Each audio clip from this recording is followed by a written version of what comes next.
नमस्कार, खबर प्रधान देख रहे हैं आप और मैं हूं आपके साथ संगीता श्रीवास्तव। देखिए, इजराइल में एक ऐसी जगह है जिसे लिटिल इंडिया कहा जाता है। इजराइल में भी एक और भारत बसता है, जहां ईरानी मिसाइलों से 100 से ज़्यादा लोग अभी घायल हुए हैं, इसलिए ये जगह अचानक चर्चा में आ गई। आपको बता दें, इजराइल के नेगेव रेगिस्तान में एक जगह है डिमोना, इसे ही लिटिल इंडिया कहा जाता है। आज बताएंगे आपको कि इस जगह को भारत से जोड़कर क्यों देखा जाता है और क्यों कहा जाता है इसे लिटिल इंडिया। तो वेस्ट एशिया में जारी टेंशन के बीच बीते शनिवार को ईरान ने इजराइल के शहर डिमोना पर एक बड़ा मिसाइल अटैक किया था। डिमोना को इजराइल का परमाणु सेंटर या कहें कि परमाणु नगरी कहा जाता है। सबसे बड़ी बात, यहाँ भारतीय मूल के लोगों की घनी आबादी है। काफ़ी जनसंख्या में यहाँ भारतीय लंबे समय से रहते आए हैं और इसी वजह से इसे प्यार से लिटिल इंडिया कहा जाता है। इजराइल में नेगेव रेगिस्तान के बीच मौजूद डिमोना सिटी में भारत और इजराइल के गहरे सांस्कृतिक और ऐतिहासिक संबंधों की एक खूबसूरत झलक देखने को मिलती है। डिमोना में भारतीय मूल के यहूदियों की एक बड़ी जनसंख्या रहती है। मुख्य तौर पर महाराष्ट्र से लोग यहाँ ज़्यादा बसे हुए हैं। केरल से भी कुछ लोग हैं। डिमोना में रहने वाले बहुत सारे लोग मराठी भाषा ही बोलते हैं और इंडिया के साथ वो अपना जुड़ाव फील भी करते हैं, बताते भी हैं। भारतीय यहूदी समाज के लोग डिमोना में दशकों से बसे हुए हैं। यही वजह है कि डिमोना इजराइल का लिटिल इंडिया कहलाता है।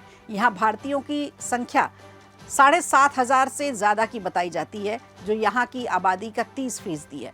डिमोना की सड़कों पर इंडियन कल्चर की झलक स्पष्ट देखने को मिलती है। आपको डिमोना शहर में भारतीय किराने की दुकानें मिल जाएंगी, भारतीय व्यंजन मिल जाएंगे, रेस्टोरेंट ऐसे मिल जाएंगे जहाँ भारतीय व्यंजन मिलते हैं। मसालों की खुशबू ऐसी आती है कि आपको लगेगा आप भारत में ही हैं।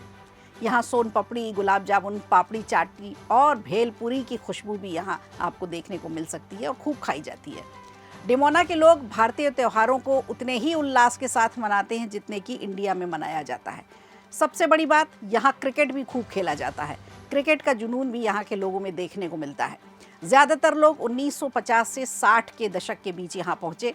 भारतीय मूल की आबादी ज़्यादातर तेल अवीव, हाइफा, अराद और नेतन्या में रहती है। तो लिटिल इंडिया पर हुए इस ईरानी अटैक से न केवल इजराइल में रहने वाले भारतीय समुदाय के लोग दहशत में हैं, बल्कि भारत में भी उनके लिए चिंता जताई जा रही है। बार बार अटैक से अब ये शहर ईरानी हमले से बुरी तरह से दहल उठा है। यहाँ ईरान ने न्यूक्लियर रिसर्च सेंटर के पास एक बड़ा हमला किया।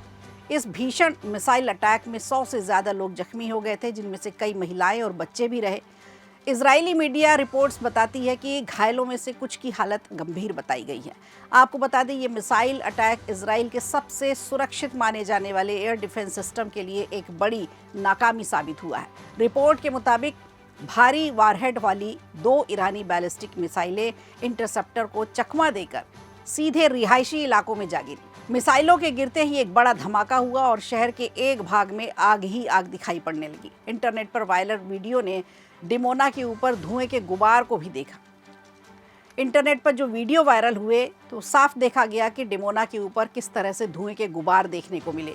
यहाँ चारों तरफ सिर्फ तबाही का मंजर देखा जा रहा था।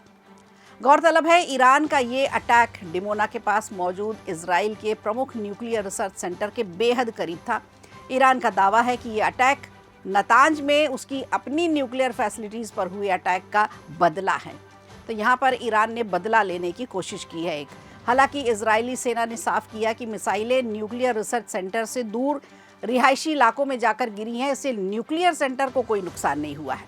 फिर भी एक सेंसिटिव न्यूक्लियर संवेदनशील परमाणु एरिया में इतने पास मिसाइल अटैक होना आसपास के इलाके की सुरक्षा को, वहाँ की स्थिरता के लिए एक बड़ा खतरा हो सकता है। इजराइल ने इस अटैक का जवाब देने की वार्निंग भी दी है, जिससे खतरा जंग का और ज़्यादा बढ़ गया है।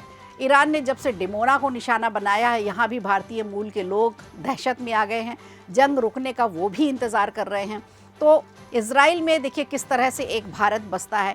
60 और 50 के दशक में लोग यहाँ से गए और एक लिटिल इंडिया बना लिया। इसे कहते हैं लिटिल इंडिया, यानी डिमोना। वीडियो अच्छा लगा हो तो लाइक कीजिए, शेयर कीजिए और कमेंट बॉक्स में हमें ज़रूर बताइए।